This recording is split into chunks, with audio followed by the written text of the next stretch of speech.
అందరికీ జై భీమ్. నేను రాజేష్ మహాసేన. నేను నిన్న కాక మొన్న ఫ్యామిలీతో ఒక మ్యారేజ్కి వెళ్తున్నానండి. వెళ్తుంటే మార్గ మధ్యలో ఉండగా నాకు ఒక ఫోన్ వచ్చింది. అన్న ఇలా కొత్త కమిటీలు, తెలుగుదేశం పార్టీ కొత్త కమిటీలు వేశారు, అందులో మీ పేరు ఎక్కడా లేదని చెప్పి ఒక లిస్ట్ పంపించారు. ఆ లిస్ట్ అంతా చూశాను. ఓకే, కొత్త కమిటీ అంటే ఎప్పుడు కూడా పాత కమిటీలు ఉంటాయి, పాత కమిటీలు మారుతాయి, కొత్త కమిటీలు వస్తాయి. అది ప్రతి రాజకీయ పార్టీలో సర్వసాధారణం.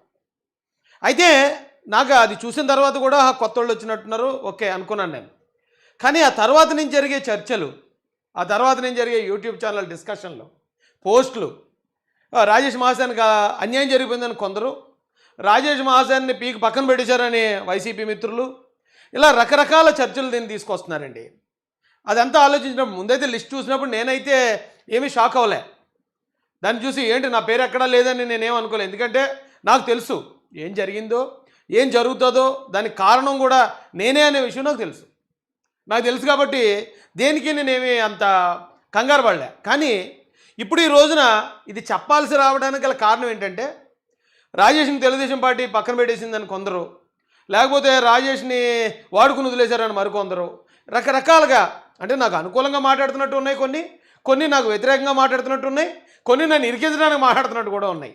అందుకని నేను ఈ విషయం ఇప్పుడు సందర్భం వచ్చింది కాబట్టి చెప్తున్నానండి. నిజానికి చంద్రబాబు నాయుడు గారు, లోకేష్ గారు నాతో ఎలా ఉంటారో, వాళ్ళు నాకు ఏ విలువ ఇస్తారో నాకు తెలుసు, పర్సనల్గా నాకు తెలుసు. పార్టీ గెలిచిన తర్వాత దాదాపు 2 సంవత్సరాలు అవుతుంది. ఇప్పటికి వచ్చి ఏ రోజు కూడా నేను చంద్రబాబు నాయుడు గారి దగ్గరికి, లోకేష్ గారి దగ్గరికి వెళ్ళి ఏమంటే నాకు 2 సంవత్సరాలు అయిపోతుంది, నాకు ఏదైనా పదవి ఇవ్వండి అని నేను అడిగింది లేదు. అలాగే నేను గతంలో జగన్మోహన్ రెడ్డి కోసం పనిచేసినప్పుడు కూడా నేను పనిచేసే ముందు కానీ, జాయిన్ అయ్యే ముందు కానీ, లేకపోతే జగన్మోహన్ రెడ్డి గారు గెలిచిన తర్వాత కానీ ఏమంటే నాకు పలానా పదవి ఇవ్వండి, నాకు ఈ గుర్తింపు ఇవ్వండి అని అడిగింది ఎప్పుడూ లేదు. ఇంకా చెప్పాలంటే ఎలక్షన్కి ముందు ఎమ్మెల్యే టికెట్ అప్పుడు జరిగిన ఇబ్బందికి నాకు నేనుగా స్వచ్ఛందంగానే వదులుకున్నాను. అది కూడా మీ అందరికీ తెలుసు. అంటే దీన్ని బట్టి మీరు ఏం అర్థం చేసుకోవాలంటే, పదవి కోసం ప్రాకులాడే మెంటాలిటీ నాది కాదు, ఫస్ట్ పాయింట్. రెండోది, ఈ రోజున తెలుగుదేశం పార్టీయో లేకపోతే జనసేన పార్టీయో రాజేష్ మీద ఏమైనా నిర్ణయాలు తీసుకున్నాయంటే ఖచ్చితంగా నేను ఒప్పుకోవాల్సిన పొరపాటు ఒకటి ఉందండి. ఇప్పుడు సందర్భం వచ్చింది కాబట్టి ఒప్పుకుంటున్నాను. నేను తెలుగుదేశం కార్యకర్తని, తెలుగుదేశం పార్టీలో ఒక అధికార ప్రతినిధిగా ఉన్న వ్యక్తిని. అలాంటి సందర్భంలో ఎలక్షన్కి ముందు కూటమిలో ఉన్న జనసేన పార్టీని, లేదు జనసేన పార్టీకి ఓటేయొద్దు, జనసేన పార్టీని ఓడించండి అని పిలిపించాను నేను. ఆ పిలిపి ఇవ్వడానికి కొంతమంది మాటలు కారణం అయి ఉంటుంది, కొంతమంది నాకు ఇచ్చిన ఫీడ్బ్యాక్ అయి ఉండొచ్చు. ఎలాంటి ప్రమాదాలు జరగబోతున్నాయి, నువ్వు ఇలా చెయ్యి, ఇలా చేయకపోతే ఇది జరుగుతుంది అని వాళ్ళ మాటలు నా మీద గట్టిగా ప్రభావితం చూపించుండొచ్చు. ఏదేమైనా నేను చేసింది అయితే పొరపాటే కదా, హార్ట్ఫుల్గా చెప్తున్నానండి. అప్పుడు ఎప్పుడో చెప్పాలి, ఇప్పుడు సందర్భం వచ్చింది కాబట్టి ఇప్పుడు చెప్తున్నాను. పవన్ కళ్యాణ్ గారికి, జన సైనికులకి హృదయపూర్వకంగా క్షమాపణలు తెలియజేస్తున్నాను.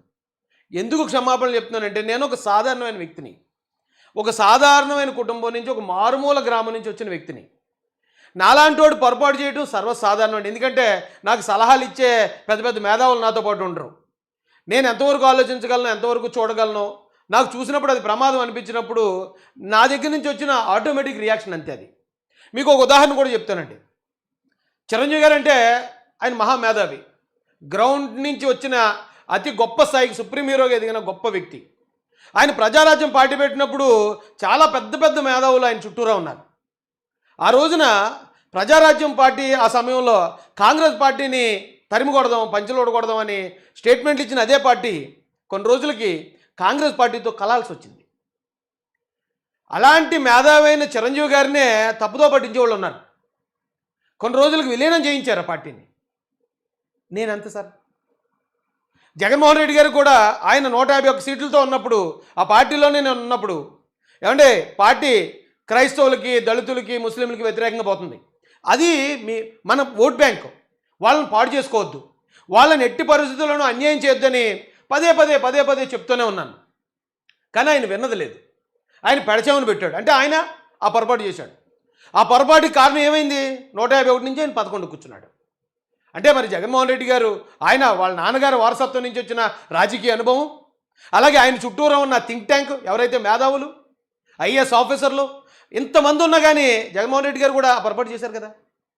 అలాగే ఇంత పెద్ద పెద్ద మేధావులే చెప్పిన మాట విని అది కరెక్ట్ అనుకుని వాళ్ళు తీసుకున్న నిర్ణయం అంత గవర్నమెంట్ డిజాస్టర్స్ అయినప్పుడు ఒక సాధారణమైన వ్యక్తిని ఎవరో కొద్దిమంది వచ్చి లేదు పవన్ కళ్యాణ్ గారు ఇగో ఇలా ఇచ్చిన ఈ స్టేట్మెంటు ఇది ఖచ్చితంగా మీ కమ్యూనిటీని నాశనం చేయడానికే, లేదు పవన్ కళ్యాణ్ గారు ఇలా చేశారు అలా చేశారని మా మీద మాట్లాడినప్పుడు మాతో చెప్పినప్పుడు వాళ్ళ మాటలు నమ్మి ఏదైనా ప్రమాదం ముంచుకొస్తుందేమో, పవన్ కళ్యాణ్ గారు రూపంలో మా కమ్యూనిటీలకు ఏదైనా ఒక ప్రమాదం ముంచుకొస్తుందేమో అని నేను ఆందోళన పడ్డ మాట వాస్తవం. కానీ ఎలక్షన్ అయిన తర్వాత పవన్ కళ్యాణ్ గారి మాట తీరులో కానీ ఆయన ప్రవర్తించిన తీరులో అంటే చాలా విషయాలు చాలా జరిగాయండి. చాలా సంఘటనలు జరిగినప్పుడు కూడా ఇందులో ఒక క్రిస్టియన్సో ముస్లిమ్సో వాళ్ళ తప్పే ఉంది, పలానా వాళ్ళు తప్పే కానీ అని ఎక్కడికక్కడే అయినా సర్ది చెప్పుకుంటూ వస్తున్నప్పుడు నేను చాలాసార్లు పశ్చాత్తాపడ్డాను. అరే మనం అపార్థం చేసుకున్నాం ఆయన్ని, కొంతమంది మాటలు నమ్మేశాం. ఆ మాటలు నమ్మటం వల్ల నిజంగా ఈయన వన్ సైడ్ అటాక్ వచ్చేస్తున్నాడేమో అనుకున్నాం. కానీ ఈయన ఇంత గొప్పగా మాట్లాడుతున్నాడు కదా, మనం ఎందుకు తప్పు చేసాం, ఎందుకు పొరపాటు పడ్డాం మనం అని నేను చాలాసార్లు పశ్చాత్తాపడ్డాను. కానీ ఒక్కొక్కసారి మనం తీసుకునే నిర్ణయం అది ఒక జీవితకాలం ఆలస్యం చేసేస్తుందండి అన్నిటికీ. నేను దానికి ప్రిపేర్ అయ్యాను, నేను శిరసా వహించాను. ఇప్పుడు కూడా పార్టీ నిర్ణయం ఏదైనా కానీ శిరసా వహించడానికి రెడీగా ఉన్నాను. అయితే చాలామంది అంటున్నట్టు రాజేష్ ఇప్పుడు అంటే ఇలా ఏదో జరిగిపోయింది, ఇప్పుడు రాజేష్ అర్జెంటుగా వచ్చి ఇప్పుడు తిరుగుబాటు జెండా ఎగరేస్తున్నాడు అనుకుంటారు. ఎప్పటికీ అది జరగదండి.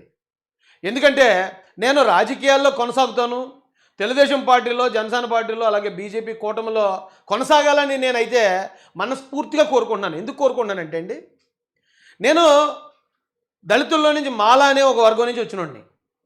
ఈ మాల అనే కులాన్ని చాలా కాలం నుంచి అంటే స్వతంత్రం వచ్చిన దగ్గర నుంచి కాంగ్రెస్ పార్టీకి అంటే మాలలంటే కాంగ్రెస్ పార్టీకే ఓటేయాలి, కాంగ్రెస్ పార్టీ తర్వాత మాలలంటే వైసీపీకే ఓటేయాలి. ఇది తప్ప వేరే పార్టీ నిర్ణయం తీసుకున్నా సరే మీరు ద్రోహులు, మీరు కుల ద్రోహులు అని చెప్పి మమ్మల్ని అందరినీ ఒక దాన్ని ఏమంటారు ఒక వల కింద పెట్టారండి. ఆ పెట్టడం వల్ల ఏమైంది, అది కాంగ్రెస్ పార్టీకో లేకపోతే వైసీపీకో మేము ఓట్ బ్యాంకు ఉండటం వల్ల వాళ్ళు కూడా మమ్మల్ని లైట్ తీసుకునే పరిస్థితి వచ్చింది, వాళ్ళు కూడా మమ్మల్ని పట్టించుకునే పరిస్థితి లేకుండా పోయింది. అందుకని నేను ఒకటే అనుకున్నాను, అన్ని కులాలు అన్ని పార్టీల్లోనూ ఉన్నాయి, ఒక మాలలను పట్టుకుని ఒకే కులంలో ఒకే పార్టీలో ఉండాలి, లేకపోతే మీరు ఇదే అని చెప్పి మమ్మల్ని బానిసలుగా చేస్తున్నారేమో, దాన్ని ఆ మూఢనమ్మకాన్ని బ్రేక్ చేయాలనుకున్నానండి. దాన్ని బ్రేక్ చేసి ఖచ్చితంగా ఈ వర్గం కూడా మాల వర్గం కూడా ఎవరు న్యాయం చేస్తే వాళ్ళ పక్షాన ఉంటుంది, వీళ్ళు కూడా స్వతంత్రంగా ఆలోచిస్తారనేది నేను సమాజానికి తెలియజేయాలనుకున్నాను. అందులో ఎంతో కొంత సక్సెస్ అయ్యానండి. ఎందుకంటే తెలుగుదేశం పార్టీ నుంచి మాలల సభ పెడుతూ లేకపోతే మాలల ఆత్మీయ సమ్మేళనం పెడుతూ ఈ రోజున తెలుగుదేశం పార్టీ కోటి మెంబర్షిప్లో టాప్ 1 ప్లేస్లో మాలలు ఉండే పరిస్థితికి తీసుకురావడంలో నాది ఎంతో కొంత అంటే ఉడత ప్రయత్నం అన్నా ఉందేమో, శ్రీరామచంద్రుడికి ఉడత సాయం చేసినట్టు దీనిలో అదన్నా ఉందేమో అని నాకు అనిపిస్తుంది. ఇప్పుడు వైసీపీ కానీ లేకపోతే మరొక పార్టీ కానీ మాలల్ని అట్రాక్ట్ చేయడానికి ఒక 4-5 మాల ఆఫీసర్లని ఈవేళ కుల గొడవలు రేపడానికి ఉపయోగిస్తుందంటే మరి మాలలు మన దగ్గర నుంచి వెళ్ళిపోయిన వాళ్ళు మళ్ళీ వెనక్కి ఎలాగైనా తీసుకురావాలనే ప్రయత్నం వైసీపీ చేస్తున్నట్టే కదా. వైసీపీ ఆ ప్రయత్నం చేస్తుందంటే నా ప్రయత్నంలో నేను సక్సెస్ అయినట్టే కదా. ఖచ్చితంగా ఈ వర్గానికి అన్ని కులాలు, ఇప్పుడు కాపులు ఉన్నారండి, ఏ పార్టీ అధికారంలో ఉన్నా సరే వాళ్ళు టాప్ ప్లేస్లో ఉంటారు. బీసీలు ఉన్నారు, ఏ పార్టీ అధికారంలో ఉండి వాళ్ళు టాప్ ప్లేస్లో ఉంటారు. అలాగే అంటే దళితుల్లో సాటి మాదిగలు మందకృష్ణ గారి నాయకత్వంలో ఏ పార్టీ అధికారంలో ఉన్నా సరే వాళ్ళు కూడా మంచి ప్లేస్లో ఉన్నారు, గిరిజనులు కూడా.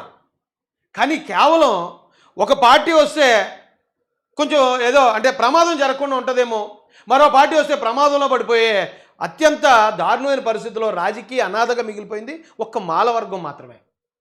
దాదాపు ఈ రాష్ట్రంలో majority vote bank, single largest community. ఆ కమ్యూనిటీ కోసం అందులో వాళ్ళు నన్ను చాలామంది ఆ జనానికి నన్ను దూరం చేయాలి, కులాలకు దూరం చేయాలని చాలామంది ప్రయత్నాలు చేసుకున్నామండి. కానీ ఖచ్చితంగా ఆ వర్గానికి రాజకీయ ప్రాధాన్యత సంపాదించకపోతే తొందరలోనే కనుమరుగైపోయే పరిస్థితి, మొత్తం ఈ దేశంలోని అన్ని వర్గాలకి శత్రువు అయిపోయే పరిస్థితి. ఆ పరిస్థితి నుంచి ఎలాగైనా కాపాడాలనుకున్నాను నేను.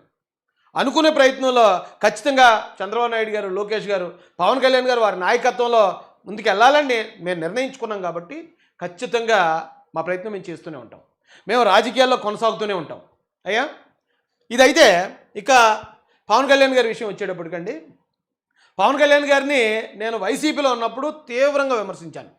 అంటే వైసీపీ స్టైలే, ఎంత ఘాటుగా మనం విమర్శిస్తే అంత గుర్తింపు ఉంటుంది ఆ పార్టీలో. ఆ క్రమంలో చాలా ఘాటుగా విమర్శించాను. అప్పుడు విమర్శించిన తర్వాత ఎప్పుడైతే వైసీపీ అధికారంలోకి వచ్చిన తర్వాత దళితుల మీద, లేకపోతే క్రైస్తవుల మీద, ముస్లింల మీద, మైనారిటీల మీద వ్యతిరేకమైన పరిపాలన జరుగుతుందో ఆ రోజు గ్రహించాం, బయటకు వచ్చాం. అరే వీళ్ళు చూపించినట్టు కాదు పవన్ కళ్యాణ్ గారు, ఆయన కులమతాలకు అతీతంగా ఉన్నాడు, అలాంటి వ్యక్తిని అనవసరంగా మనం అపార్థం చేసుకున్నామే అని ఆ రోజే నేను చెప్పాను. ఆ రోజు నేను క్షమాపణ చెప్పాను. ఆ రోజు నుంచి నాకు నేనుగా జనసేన కార్యకర్తగా పనిచేశాను. ఇప్పుడు పవన్ కళ్యాణ్ గారి గురించి మాట్లాడినప్పుడు చాలామంది మాట్లాడతారండి, ఇప్పుడే కాదు ఎప్పటి నుంచో విమర్శించే వాళ్ళు ఉంటారు, ఆయనకు అనుకూలంగా మాట్లాడే వాళ్ళు ఉంటారు. కానీ ఒక ఎగ్జాంపుల్ చెప్తాను. పవన్ కళ్యాణ్ గారు సినిమాల్లో యాక్ట్ చేస్తూ ఉంటారు, వేరే వేరే డైరెక్టర్లు ఆయన చూపించే విధానం వేరుగా ఉంటుంది, త్రివిక్రమ్ శ్రీనివాస్ గారు ఆయన చూపించే విధానం వేరుగా ఉంటుంది. అందరూ డైరెక్టర్లే. అలాగే పవన్ కళ్యాణ్ గారి గురించి మాట్లాడేవాళ్ళు చాలామంది వేరు వేరు కోణాల్లో చూపించేవారు. బట్ నా కోణం మాత్రం నేను ప్రత్యేకంగా చూపించేవాడిని. నా కోణంలో నేను చూపించినప్పుడు పవన్ కళ్యాణ్ గారి గురించి నేను మాట్లాడేటప్పుడు అది ఏ వీడియో మాట్లాడినా మినిమం 500,000, ఒక 5-6 లక్షల మందికి చేర్చేయగలిగేవాడిని అప్పుడున్న పరిస్థితి. లేకపోతే అక్కడ పవన్ కళ్యాణ్ గారు తీసుకున్న నిర్ణయం దాన్ని దాదాపు 5-6 లక్షల మందికి, ఇంకా మిలియన్స్ అది వేరే విషయం, ఆయన నిర్ణయాన్ని ప్రజల్లోకి బలంగా తీసుకెళ్ళగలిగే ఉండండి. ఈ క్రమంలో ఉంటాయి కదండి, రాజకీయాలు అంటేనే అలాంటి పరిస్థితులు ఉంటాయి. ఆయన ఒక స్టేట్మెంట్ ఇవ్వడం 400 సీట్లు అని చెప్పి, అప్పటికి బీజేపీ వారి మీద కూడా విపరీతమైన భయాందోళనలు ఉంటాయి మాకు. అమ్మో 400 సీట్లు వస్తే వాళ్ళు రాజ్యాంగం రద్దు చేసేస్తారని, వాళ్ళు మైనార్టీల మీద దాడులు చేస్తారని ఒక ప్రచారం పెట్టేశారు. దాన్ని కూడా నమ్మాం మేము. కానీ ఇప్పుడు మరి అధికారంలో బీజేపీ ఉంది, మరి ఈ రాష్ట్రంలో ఏ మైనారిటీల మీద లేకపోతే ఏ క్రిస్టియన్స్ మీద ఎక్కడ దాడులు జరిగాయి? ఒకవేళ అలాగంటే అది ఉండిలో జరుగుతున్న విషయాల గురించి చెప్తారు. ఉండిలో జరిగేది అది కులాల మతాలు కూడా కాదు, కంప్లీట్ పాలిటిక్స్. అది కొంచెం జ్ఞానం ఉన్న వాళ్ళకి అర్థమవుతుంది. అలా ఆ విషయంలో కొంచెం పొరపాటు చేశానండి. పొరపాటు చేశాను కాబట్టి వేళ లోకేష్ గారు కానీ, చంద్రబాబు నాయుడు గారు కానీ, పవన్ కళ్యాణ్ గారికి ఇచ్చే విలువ మీరు చూడండి. నిన్న మొన్న లోకేష్ గారికి వర్కింగ్ ప్రెసిడెంట్ ఇచ్చినప్పుడు పవన్ కళ్యాణ్ గారు ఆయన్ని అభినందిస్తూ ఒక లెటర్ రిలీజ్ చేశారు. దానికి లోకేష్ గారు కూడా మా అన్న పవన్ కళ్యాణ్ గారు నా మీద చూపించిన ప్రేమాభిమానాలు అనుకుంటూ ఎంతో ప్రేమాభిమానాలతో ఈయన ఒక రిప్లై ఇచ్చారు. ఇప్పుడు వారు అంత అభిమానంగా ఉన్నప్పుడు నేను ఆ పార్టీలో ఉండే ఒక వ్యక్తిగా మరి అక్కడ వ్యతిరేకించినప్పుడు వాళ్ళు దాన్ని ఎంత నెగిటివ్గా తీసుకుని ఉండొచ్చు? కారణం అయితే ఉంది కదా. ఆ కారణం ఉంది కాబట్టి నేను కూడా సరే ఓకే ఏదైనా జరుగుతుంది. ఎందుకంటే మన అప్పుడున్న పరిస్థితులకు మనం పొరపాటు చేసాం. పొరపాటు చేసినందుకు దానికి తగ్గ మూల్యం మనం చెల్లించాల్సిందే. ఏదైనా కానివ్వండి, సరే చూద్దాం. అయితే నేను ఇప్పుడు కూడా ఈ విషయాన్ని ఇప్పుడు ఎందుకు చెప్తున్నానంటే సందర్భం వచ్చింది. రాజేష్ని తెలుగుదేశం పార్టీ ఏదో వాడుకుని వదిలేసిందనో, రాజేష్ మీద పవన్ కళ్యాణ్ గారో లేకపోతే జనసేన వారు ఏదో కుట్రగా కక్ష తీర్చుకుంటున్నారనో ఒక ప్రచారాన్ని మళ్ళీ విపరీతంగా పెట్టేస్తున్నారు. దానికి నాకు ఏ విధమైన సంబంధం లేదండి. ఇప్పుడు జరుగుతున్నది ఏదైనా పార్టీని, ఇప్పుడు ఎగ్జాంపుల్ చెప్తానండి. ఇండియన్ క్రికెట్ టీం ఉంటుంది. క్రికెట్కి కొన్ని వేల మంది క్రికెటర్స్ నుంచి 14 మందిని సెలెక్ట్ చేస్తారు. చీఫ్ సెలక్షన్ కమిటీ ఉంటుంది, దానికి ఒక కోచ్ ఉంటాడు. ఆ 14 మందిని ఎలా సెలెక్ట్ చేస్తారు? ఆస్ట్రేలియా టూర్కి వెళ్ళాలనుకోండి ఫేస్ బౌలర్స్ని సెలెక్ట్ చేస్తారు. అలాగే ఇంగ్లాండ్కి వెళ్ళాలనుకోండి స్పిన్నర్లను సెలెక్ట్ చేస్తారు. పాకిస్తాన్తో ఆడాలనుకోండి మంచి బ్యాట్స్మెన్లను సెలెక్ట్ చేస్తారు. అంటే ఆయా పరిస్థితులు ఇప్పుడు ఏ దేశంతో అయితే ఆడాలో దానికి తగ్గ టీంని సెలెక్ట్ చేస్తారు. 14 మందినే. ఈ 14 మందిలో కూడా ఆడేది ఎంతమంది? 11 మందే. ఒక ముగ్గురు అలా ఖాళీగానే ఉంటారు. ఈ ముగ్గురు కూడా ఎందుకంటే అప్పుడున్న ఆ పిచ్ పరిస్థితి లేకపోతే ఆ గేమ్ ప్లాన్ ప్రకారం ఎవరిని దింపాలి, ఎవరిని ఓపెనర్ దింపాలి, ఎవరిని మిడిల్ ఆర్డర్ దింపాలి, ఎవరిని బౌలింగ్ వేయించాలి, అప్పటికప్పుడు నిర్ణయం తీసుకుంటారు. రాజకీయ పార్టీ కూడా అంతే. ఈవేళ ఒక కార్యవర్గం మారిందనుకోండి, ఇప్పుడున్న పరిస్థితులకు అనుగుణంగా ఎవరితోటి మాట్లాడించాలి, ఏ స్టైల్లో మాట్లాడేవాళ్ళు ఉండాలి అనే టీంని సెలెక్ట్ చేసుకునే ఆ సంపూర్ణమైన నిర్ణయాధికారం ఆ పార్టీకి ఉంటుంది. ఇప్పుడు క్రికెటర్గా నన్ను 14 మందిలో సెలెక్ట్ చేశారు, నన్ను ఎందుకు దింపలేదండి బ్యాటింగ్కి, నాకు బౌలింగ్ ఎందుకు ఇవ్వలేదండి అని అడుగుతారు ఎవరన్నా? అది గేమ్ ప్లాన్ ఎలాగో ఇది పొలిటికల్ ప్లాన్ అలాగే. సో ఈ ప్లాన్ ప్రకారం ఈ రోజుకి కొత్త టీం ఎవరు ఉండాలి, ఎవరు అధికార ప్రతినిధులు ఉండాలి, ఎవరు జాతీయ అధికారులు, ఎవరు పొలిట్ బ్యూరో ఉండాలి, ఎవరు ఇది ఉండాలి అని ఈ సందర్భానికి తగ్గట్టు ఖచ్చితంగా పార్టీ నిర్ణయం తీసుకుంటుంది. ఆ నిర్ణయాన్ని తెలుగుదేశం పార్టీలో ఉన్న లక్షలాది మంది యాక్సెప్ట్ చేసి తీరాల్సిందే. ఎందుకు చెప్తున్నాను ఇదంటే, నేను పార్టీలోకి వెళ్ళి అతి కొద్ది సమయంలోనే నన్ను పిలిచి రాష్ట్ర అధికార ప్రతినిధి ఇచ్చారు, ఎమ్మెల్యే టికెట్ ఇచ్చారు. తర్వాత విషయాలు తర్వాత పక్కన పెడదామండి. కానీ పార్టీలో అప్పటికే 40 సంవత్సరాల నుంచి ఉన్న వాళ్ళు చాలామంది ఉన్నారు. మరి వాళ్ళు ఎవరికి ఇవ్వకుండా నాకెందుకు ఇచ్చారు సార్, నాకు ఇవ్వకండి సార్, వాళ్ళందరూ సీనియర్లు సార్ అని అప్పుడు నేను అనలేదు కదా. అప్పుడు నేను అన్నప్పుడు ఒకవేళ ఇప్పుడు వేరే కొత్త కమిటీని వేసినప్పుడు మమ్మల్ని ఎందుకు తీసేస్తారు సార్ అని అడగటం అదంత భావ్యం కాదేమో అనిపిస్తుంది నాకైతే. ఇక్కడ ఏది జరిగినా ఇప్పుడు పార్టీలో మనం ముందుకెళ్ళాలి. వర్గాలకి మమ్మల్ని నమ్ముకున్న వర్గాలు ఉన్నాయి, రాజకీయ అనాథలుగా ఉన్నాయి, వాటికి ఎంతో కొంత న్యాయం చేయాలి. ఈ క్రమంలో మనం ముందుకెళ్తున్నామండి. కాబట్టి అర్థం చేసుకోవాల్సిందిగా రిక్వెస్ట్ చేస్తున్నాను. మా పేరుతోనో లేకపోతే మహాసేన పేరుతోనో రకరకాలుగా కొన్ని వార్తలు హల్చల్ చేస్తున్నారు. హల్చల్ చేసే వార్తలకి మాకు ఎటువంటి సంబంధం లేదు. ఈ 2 సంవత్సరాల్లో పార్టీ ఎన్నో నిర్ణయాలు తీసుకుంది, ఎన్నో అపాయింట్మెంట్లు చేసింది. దానిలో భాగంగానే ఇప్పుడు కమిటీ అపాయింట్మెంట్ కూడా. అన్ని విషయాల్లో మేము అలాగ ఉన్నాం. ఈ విషయంలో కూడా మేము అంతే న్యూట్రల్గా ఉన్నాం. చంద్రబాబు నాయుడు గారి మీద, లోకేష్ గారి మీద, పవన్ కళ్యాణ్ గారి మీద మాకు నమ్మకం ఉంది. ఆ నమ్మకం ప్రకారం ముందుకెళ్తాం. ఇక ఒకసారి మీకు ఒక చిన్న ఎగ్జాంపుల్ కూడా చూపిస్తాను. నేను ఇందాక అన్నాను కదండి పవన్ కళ్యాణ్ గారి కోసం. ఇది ఎలక్షన్ తర్వాత మాట్లాడిన వీడియో. 22,000 మంది లైక్ చేస్తే 6,37,000 మంది చూశారు. పవన్ కళ్యాణ్ గారికి అంటే ఆయన్ని వ్యతిరేకించిన తర్వాత మాట్లాడిన వీడియో ఇది.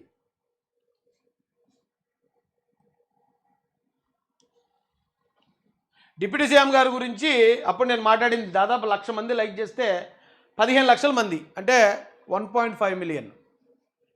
ఆయన గురించి ఏ క్వాలిటీ చెప్పాలన్నా నా స్టైల్లో నేను చెప్తే ప్రజల్లోకి చాలా బలంగా వెళ్తుందండి.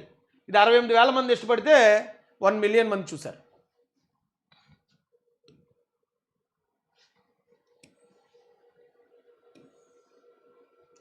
ఇది 17 లక్షల మంది చూశారండి. 56,000 మంది లైక్ చేశారు. పవన్ కళ్యాణ్ గారి గురించి నేను మాట్లాడిన మాటలు. అయితే పవన్ కళ్యాణ్ గారి గురించి మాట్లాడే వాళ్ళు చాలామంది ఉన్నారు, నేను కాదంటలే. కానీ ఒక్కొక్కరు ప్రజెంటేషన్ ఒక్కోలా ఉంటుంది.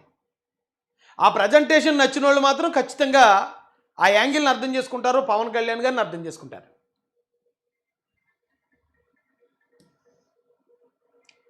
ఇది 7 లక్షల మంది చూశారండి. 27,000 మంది ఇష్టపడ్డారు. 28,000 మంది ఇష్టపడ్డారు. 5,07,000 మంది చూశారు. ఇది 500,000 చూశారు. 22,000 మంది. ఇవన్నీ పవన్ కళ్యాణ్ గారి కోసం నేను మాట్లాడినయే. 4,50,000 మంది చూశారు. 22,000 మంది. ఇది పవన్ కళ్యాణ్ గారి కోసమే. ఇది 4 లక్షల చిల్లర 13,000. ఇలా పవన్ కళ్యాణ్ గారి కోసం నేను ఎంతో కష్టపడ్డది ఉంది. కానీ పవన్ కళ్యాణ్ గారి విషయంలో, జనసేన విషయంలో నేను పొరపాటు చేసింది ఉంది. ఆ పొరపాటు చేశాను కనుకే కాన్సిక్వెన్స్. అందరికీ చెప్పాను, నేను Rajesh Mahasena. Welcome to Mahasena media. ఈ లైవ్లోకి వచ్చిన మనశ్శాంతిగా, ప్రశాంతంగా దాన్ని ఫేస్ చేయడానికి కూడా సిద్ధంగా ఉన్నాను. ఇంకా ఏదో మాట్లాడాలనుకున్నానండి, కొన్ని మర్చిపోయాను. ఎందుకంటే ఈ టాపిక్ ఎలా తీసుకెళ్ళినా దాన్ని చలవల పలవలేసి దానికి వేరే ఫ్లేవర్స్ అద్ది దాంట్లో సాల్ట్ పెప్పర్ వేసి దీన్ని విమర్శించడానికి చాలామంది ఉన్నారు. ఈ రోజున ఎస్సీలో ఉన్న మాల సామాజిక వర్గం ఎందుకు ఒక పార్టీకే ఉండాలి, వైసీపీకే ఉండాలి తప్ప నువ్వు వేరే పార్టీ ఎలా నడిపిస్తావు వెళ్ళని చెప్పి ఇప్పటికీ నా మీద దాడి చేసేవాళ్ళు ఉన్నారు, నన్ను చులకనగా చూపించేవాళ్ళు ఉన్నారు, నన్ను కులంలో ద్రోహి అనేవాళ్ళు ఉన్నారు, అంబేద్కర్కి ద్రోహిని అనేలా ఉన్నారు. ఏమండి నేను ఒకటే చెప్తాను సార్, ప్రవీణ్ పగడాల గారి విషయంలో రాజేష్ మహాసేన క్రిస్టియన్స్కి వ్యతిరేకంగా మాట్లాడారని ప్రచారం చేశారు. అయితే నా వర్గంలో చాలామంది అమాయకులు ఉన్నారు, ఏది చెప్తే అది నమ్మేవాళ్ళు చాలామంది ఉన్నారు.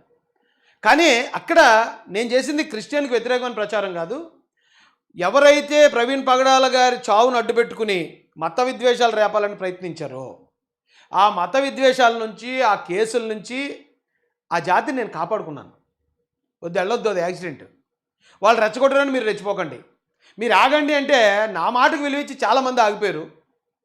ఆగని కొద్దిమంది ఎవరైతే ఉన్నారో వాళ్ళు కేసులు ఇరుక్కున్నారు. ఆకివీడు ఘటనలో కూడా అది రామాలయం విషయం, మనకు సంబంధం లేదు, మీరెవరూ దాని జోలికి వెళ్ళొద్దన్నాను. వెళ్ళొద్దంటే అయినా కూడా కొద్దిమంది రెచ్చగొట్టడం వల్ల అక్కడ దాడి జరగటం 56 మంది జైలుకి వెళ్ళిపోయారు. కానీ ఆ తర్వాత దాన్ని తీవ్రమైన మత ఘర్షణలకు దారిదిద్దామని ప్రయత్నించారు. వాస్తవాలు నేను చెప్పిన తర్వాత అక్కడ ఉన్న వాళ్ళందరూ కూడా రియలైజ్ అయ్యి కరెక్టే అండి, ఎవరో రెచ్చగొడితే మా వాళ్ళు రెచ్చిపోయారు తప్ప రామాలయంతో మాకు ఏ సంబంధం లేదని స్థానిక దళితులే రియలైజ్ అయ్యేటప్పటికీ మత విద్వేషాలు జరగకుండా ఉన్నాయి. అక్కడ కూడా నేను కాపాడుకున్నాను. నా ప్రయత్నం, నేను ఒక పార్టీ అధికార ప్రతినిధిగాను గతంలో, ఇప్పుడు ఒక పార్టీ కార్యకర్తగా పార్టీ మీద వేసే విష ప్రచారాన్ని అడ్డుకుంటాను, ఎట్ ద సేమ్ టైం నా కులాన్నో మతాన్నో దాన్ని ఏదో ఘర్షణలకు ఉపయోగించేసి మత ఘర్షణలు రేపేలాగా వీళ్ళని కొట్టించేయడమో లేకపోతే వీళ్ళతో వేరే వాళ్ళని కొట్టించి వీళ్ళు జైలుకి పంపించేయడమో ఇలాంటి ప్రయత్నాలు ఏమైనా జరిగినా కూడా ఖచ్చితంగా అడ్డుపడతాను. నాకు బాధ్యత ఉంది. గొడవ జరిగిందని కానీ ఇతర కులం మీద ఎవరితోనో గొడవ తీసుకోవడానికి కానీ ఇతర కులం వాళ్ళ మీదకి వెళ్ళిపోదాం గొడవ కానీ రెచ్చగొట్టే ఆ టైప్ లీడర్షిప్ కాదు, ఆ టైప్ దళిత నాయకుని కాదు నేను ఆ దళిత కుటుంబానికి చెందినోడిగా గొడవ జరిగితే తప్పులు ఎవరి మన తప్పు అయితే నోరు మూసుకుని ఊరుకోండి, లేదు వాళ్ళ తప్పు అయితే ఖచ్చితంగా తప్పును ఎండగట్టలు తప్పి కుల ఘర్షణల వైపు తీసుకెళ్లొద్దు. ఇది కులాలకు సంబంధం ఉండదు. అక్కడ ఇద్దరు ముగ్గురు చేసిన దానికి రెండు కులాల మధ్యలో ఘర్షణగా క్రియేట్ చేస్తున్నారు. అన్ని కులాలకి మన కులాన్ని శత్రువుగా క్రియేట్ చేసేస్తున్నారు అని నేను మోటివేట్ చేస్తాను. నేను చెప్తాను, వింటారా వినరా, ఎంతమంది వింటే అంతమందికే నేను చెప్పుకుంటూ వెళ్తాను. ఇప్పుడు కూడా కాపులకి ఎస్సీలకి గొడవ ఏదో మొన్న ఏదో జరిగిందని కాపులు ఎస్సీలు అని నాకు ఒక ఆయన ఫోన్ చేశాడు. అనే నువ్వు ఎలా అంటున్నావు, మొన్న కాలేజీలో ఎక్కడో కానీ మనోళ్ళు ముందు రోజు అంబేద్కర్ జయంతి చేస్తే తర్వాత రోజు వాళ్ళు రంగా విగ్రహం పట్టుకొచ్చి ఆ రంగా గారి ఇది రంగా గారు అది అని చెప్పేసి చాలా దారుణంగా మాట్లాడుతున్నాడని నాకు ఫోన్ చేసిన ఆయన రంగా గారిని కూడా ఏకవచనంతో మాట్లాడాడు. నేను ఒకటో చెప్పాను, నేను రంగా గారి అభిమాని. ఫస్ట్ నువ్వు ఆయన గౌరవించు. రెండోది ఆయన విగ్రహం పెట్టుకుని ఎవరు తప్పు చేశారు అన్నావు కదా, వాళ్ళ పేర్లు ఏంటి, ఎంతమంది అన్నాను, 10 మంది అన్నాడు. వాళ్ళ పేర్లు ఏంటి తమ్ముడు అన్నాను, వాళ్ళ పేర్లు తెలియదనే కాపులని అన్నాడు. అరే ఇప్పుడు నేను ఏదైనా నేరం చేశాను అనుకోండి, పోలీసులు నన్నే అరెస్ట్ చేస్తారు. నన్ను కన్నందుకు నా తల్లిదండ్రులను అరెస్ట్ చేయరు, లేకపోతే నన్ను పెళ్లి చేసుకుని నా భార్యను అరెస్ట్ చేయరు, నా పిల్లల్ని అరెస్ట్ చేయరు. ఎందుకు? నేను నేరం చేస్తే నేనే శిక్షార్హుణ్ణి. అలాంటిది ఎవరో 10 మంది కుర్రోళ్ళు తప్పు చేస్తే మీరు ఏకంగా మొత్తం కాపులందరినీ ఎలాగంటారని అడిగాను. అది తప్పు కదా. ఈ తప్పు చేసి నీ 10 మంది పేర్లు నువ్వు ఎందుకు తెలుసుకోలేదు? నువ్వు మొత్తం కాపుల్ని ఇది చేయాలి, దీంట్లో ఇది లాగాలనే ప్రయత్నంలో తప్పు చేసిన వాళ్ళు తప్పించుకుంటున్నారు కదా. ఆ 10 మంది పేర్లు చెప్పి కేసు పెడితే ఆ 10 మందిని అరెస్ట్ చేస్తారు. ఆ 10 మంది ఒకవేళ నిజంగా తప్పు అయితే ఆ కాపు కులంలో ఉన్న వాళ్ళు ఎంతోమంది వాళ్ళని వ్యతిరేకిస్తారు. తప్పు కదరా అలా చేయటం అని. 10 మంది చేస్తే నువ్వు మనం మొత్తం కులాన్ని నేను ఎప్పటి నుంచో చెప్పుకొస్తున్నాను. ఇది కులాల మధ్యలో ఘర్షణగా క్రియేట్ చేయడానికి కొన్ని రాజకీయ శక్తులు చేస్తున్న ప్రయత్నం. ఇది ఇద్దరు వ్యక్తుల మధ్య గొడవ జరిగిందా, అది ఇద్దరు వ్యక్తుల గొడవ. 2 పేటల మధ్యలో గొడవ జరిగిందా, అది 2 పేటల మధ్య గొడవ. 2 గ్రామాల మధ్యలో గొడవ జరిగిందా, 2 గ్రామాల మధ్య గొడవ తప్ప అది కులాలకి వేరే ప్రాంతాల్లో, వేరే గ్రామాల్లో, వేరే సిటీల్లో ఉన్న ఇతర కులాలకి సంబంధం ఉండదు. అలా ఎవడన్నా క్రియేట్ చేయని ట్రై చేశాడంటే ఆడు కుల ఘర్షణ తీసుకురావడానికి, ఎదుటి కులాన్ని మనకు శత్రువు చేసి మనల్ని ఇతను వెనకాల తిప్పుకోవడానికి ప్రయత్నిస్తున్నాడని అర్థం. ఇది కూడా నేను చెప్పుకెళ్ళానండి, ఇంకా చెప్పే ప్రయత్నం చేస్తాను. ఎక్కడ ఏది జరిగినా సరే నా వంతుగా నేను ఏది తప్పు ఏది కరెక్టు మనం ఎలా వెళ్ళాలనే ప్రయత్నం నేను లైఫ్ లాంగ్ నా చివరి శ్వాస వరకు చేస్తూనే ఉంటాను. ఈ కులాన్ని ఖచ్చితంగా అందరి కోణంలోనూ శత్రువుగా ఉన్న ఈ కులాన్ని అందరికీ మిత్రుడిగా చేసే, అందరికీ నిజానికి మాలలంతా ఫ్రెండ్లీ నేచరే. అందరూ ఫ్రెండ్లీ నేచరు, చక్కని కామెడీ చేస్తారు, చక్కగా కష్టపడతారు. ఎక్కడ ఏదో కబ్జాలు చేయటమో, ఎవరిదో దోచుకుందాం మరోటి ఏముండదు. అందరూ ప్లెయిన్గా ఎవరి కష్టం మీద అలా ఆధారపడే కులం ఇది. కానీ ఇలాంటి కులాన్ని కొద్దిమంది ఈ కులంలోనే నాయకులు అని చెప్పుకునేవాళ్ళు వాళ్ళ స్వార్థానికి ఉపయోగించుకుని భ్రష్టు పట్టుతున్నారండి. దాన్ని అడ్డుకోవాలనేదే మా ప్రయత్నం. దాన్ని అడ్డుకునే క్రమంలో ఖచ్చితంగా మాకు రాజకీయ ప్రాధాన్యత కావాలి. కాబట్టి మాకు అనుకూలమైన నాయకులు, మాకు అనుకూలమైన పార్టీతో మేము లైఫ్ లాంగ్ ప్రయాణం చేయడానికి మేము సిద్ధంగా ఉన్నామని తెలియజేస్తూ, జై భీమ్, జై భారత్, జై జై మహాసేన, జై తెలుగుదేశం, జై చంద్రబాబు, జై జై లోకేష్ అన్న.